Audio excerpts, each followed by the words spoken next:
얼마나 저단백인지 알 수 있는 이런 어르신들의 고유한 그 니즈에 맞춰서 개발된 고령 친화 식품을 선택하시면 도움이 많이 될 것 같습니다.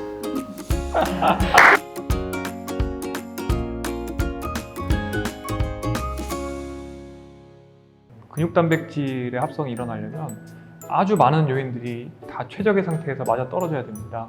가장 먼저는 단백질 섭취입니다. 단백질 섭취는 노년기에는 근육이 빠지는 것을 예방을 하려면 하루에 체중당 1.2에서 1.5g 정도는 드셔주셔야 됩니다. 그런데 우리나라 어르신들을 국민건강영양조사를 통해서 조사를 해보면 이렇게 드셔야 되는 것들 대비 한 60%, 3분의 2 정도밖에 못 드시고 계시는 경우가 평균적입니다. 그렇기 때문에 단백질을 추가로 섭취할 수 있는 방법들을 설계를 해야 되고요. 단백질을 이제 구성하는 게 아미노산이고요. 많이 알려졌지만 이제 아미노산도 한 20가지가 있는데 그 중에서 8가지는 이제 몸에서 합성할 수 없는 필수 아미노산이라고 저희가 얘기를 하고 나머지는 이제 몸에서도 자체적으로 합성할 수 있는 비필수 아미노산이라고 하는데요. 사실 근육의 어떤 생성과 합성을 촉진하기 위해서는 이런 필수 아미노산을 잘 섭취하는 것이 중요하고요. 그 필수 아미노산 8가지 중에 하나가 사실 저 BCAA입니다. 그래서 그 BCAA 중에 또 하나가 류신이고요. 그래서 필수 아미노산을 좀 골고루 다 섭취하는 전략이 근감소증 개선에 좀 도움이 될 것 같고요. 일반적인 성인에게 추천하는 단백 영양의 어떤 용량은 kg당 0.9g 정도 보통 알려져 있는데 고령화 된 환자들 같은 경우는 같은 양을 섭취하더라도 그것이 다 근육 합성으로 이어지지 않는 문제가 있기 때문에 조금 더 많이 용량을 추천을 해서 저희가 이제 kg당 1.2에서 1.5g 정도를 추천하고 있습니다. 예, 그래서 평균적인 시니어 인구에서 대략 하루에 20g 정도 의 단백질 섭취가 부족하다고 생각을 하고 있습니다. 이 정도를 추가로 섭취하시면 근육이 덜 빠질 거라고 생각을 하고요. 그것이 이제 운동이랑 결합이 되면 신체 기능 개선할 수 있을 거라고 생각을 하고 있습니다.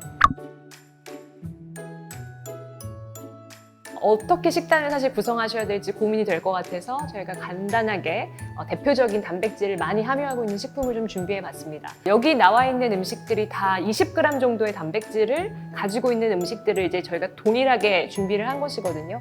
그래서 하나하나가 이제 20g의 함유를 하고 있기 때문에 사실상 매 끼니마다 이 테이블 앞에 놓인 음식을 섭취하는 것이 중요하실 것 같습니다. 보시는 것처럼 20g은 꽤 많은 단백질인 것을 알 수가 있습니다.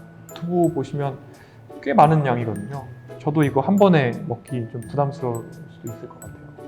그래서 이런 고민들 때문에 한식의 밥이 중심이 되는 식단을 유지하는 것만으로는 단백질을 1.2g에서 1.5g까지 섭취하기는 꽤 좀 어려울 수도 있습니다. 이것은 노쇠가 있거나 근감소증이 심하신 분일수록 더 심하다고, 더 어렵다고 생각할 수가 있겠고요.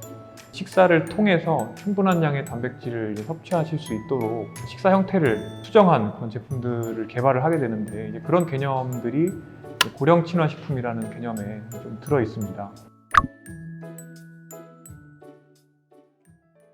고령 친화 식품 개념은 씹거나 또는 삼키는 이런 능력들이 떨어지신 어르신들도 음식 섭취를 통해서 맛을 즐기고 또 일반적인 음식의 향이나 질감을 느끼실 수 있으면서 동시에 충분한 양의 단백질과 또 다른 열량 그리고 필수 영양소를 섭취할 수 있게 설계가 되었습니다.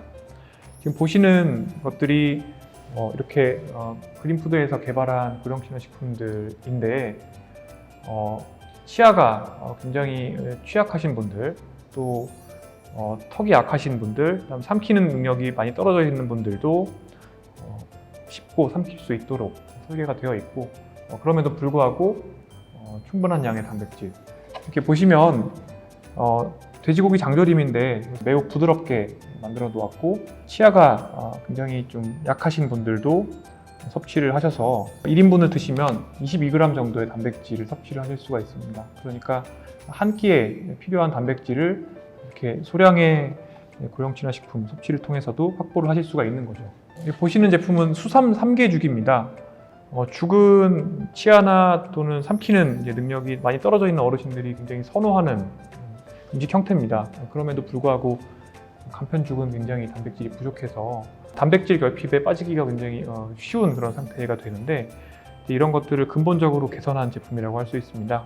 1인분의 죽을 섭취하는 것만으로도 단백질을 20g 섭취를 하실 수가 있습니다. 그래서 거의 지금 보시면 이 정도 두부 반모를 섭취하는 거랑 거의 비슷하게 이렇게 죽을 이 정도 섭취하는 것만으로도 단백질, 한 끼에 필요한 단백질을 다 섭취하실 수가 있는 겁니다. 뿐만 아니라 이제 여러 가지 탄수화물이나 지방과 같은 다른 영양소도 충분히 섭취하실 수가 있다는 특징이 있습니다. 그래서 이제 제품들이 이제 다양하게 개발이 되어 있고요.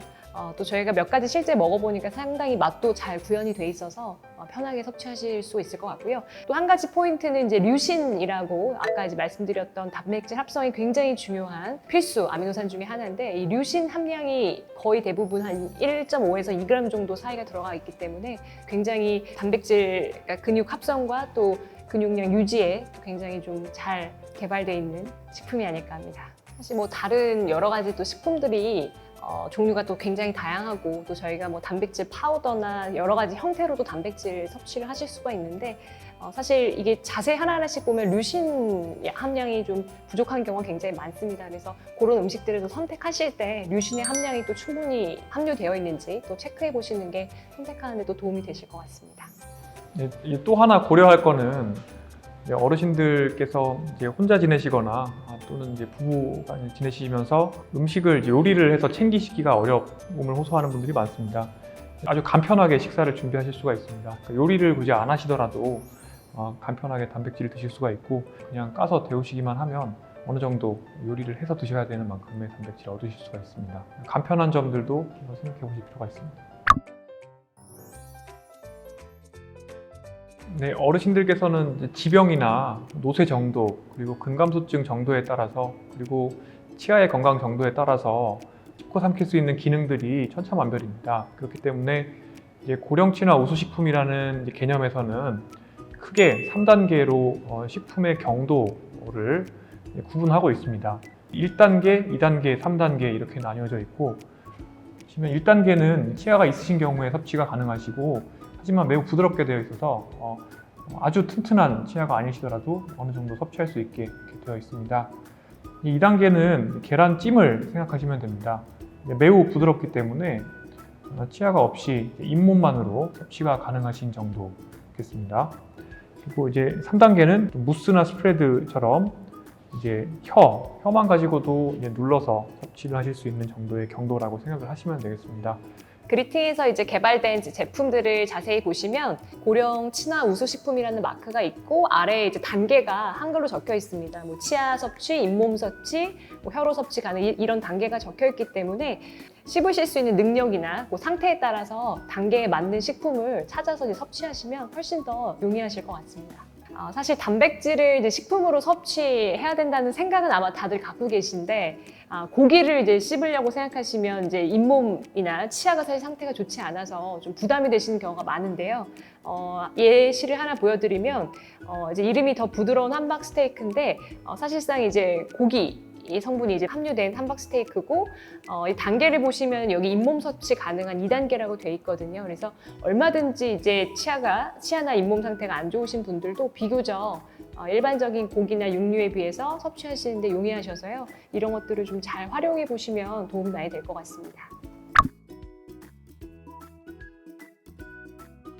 근감소증은 식사가 문제가 있어서 생겨나는 경우가 있고 그런 경우에 식사만 좋아져도 사람이 달라지는 경우가 있습니다.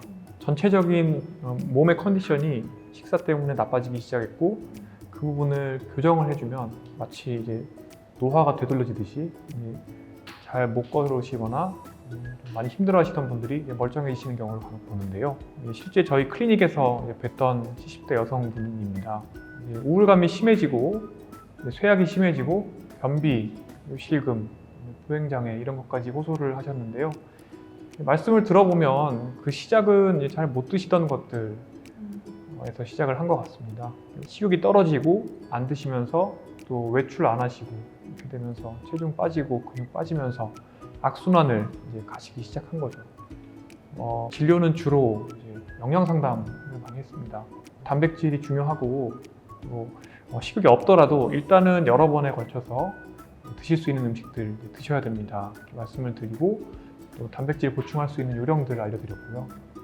특히 이제 실금이 제일 심하다고 하셨기 때문에 이제 브릿지 운동을 열심히, 엉덩이 들기 운동을 열심히 하시는 게 좋겠다 말씀드렸는데 한 2달 정도 후에 환자분이 다시 오셨는데 정말 다른 분이 되셔서 오셨습니다. 걸어 오셨는데 우울감도 물론 많이 좋아지셨고 걷기나 그다음에 실금 이런 증상들도 많이 이제 좋아지셨던 것을 볼 수가 있었는데 이제 이분의 그 개선, 이분의 근감부증 치료에 제일 중요했던 거는 제가 생각하기에는 아무래도 식사였던 것 같습니다. 근감부증을 또 치료할 때 이제 영양뿐만 아니라 이제 당연히 맞춤형 운동도 있고 또 어떤 숨겨진 질병이 있는지, 우울인지 이런 또 정신적인 문제가 있는지 여러 가지를 또 다 챙겨봅니다. 또 기능 저하는 어느 정도 있는지 챙겨보는데 이제 상당히 많은 어르신들에서 식사 습관, 단백질 결핍 이런 것들이 이제 원인인 경우가 많이 있는 것 같습니다. 지금까지 저희가 근감소증이 있는 분들에게 어떻게 하면 좀 식사를 잘 효과적으로 할 수 있을지 이제 팁을 좀 드려봤고요. 정리를 해보면 이제 자신의 몸무게에 맞게 총 단백질을 잘 섭취하는 것이 중요하고, 그 다음에 필수 아미노산, 그 중에서도 류신의 함량이 어느 정도 들어가 있어야 되는 식품이고, 또 사실상 근감소증이 있다고 하면 노쇠가 동반된 거고 씹는 저작 기능이라든지 삼킴 장애가 있을 수가 있기 때문에 그 3가지 상태를 좀 체크해 보시는 게 중요할 것 같고요. 그거에 맞는 제품들을 잘 선택하시면 근육 건강을 지키시는데 상당히 도움이 되지 않을까 생각이 듭니다.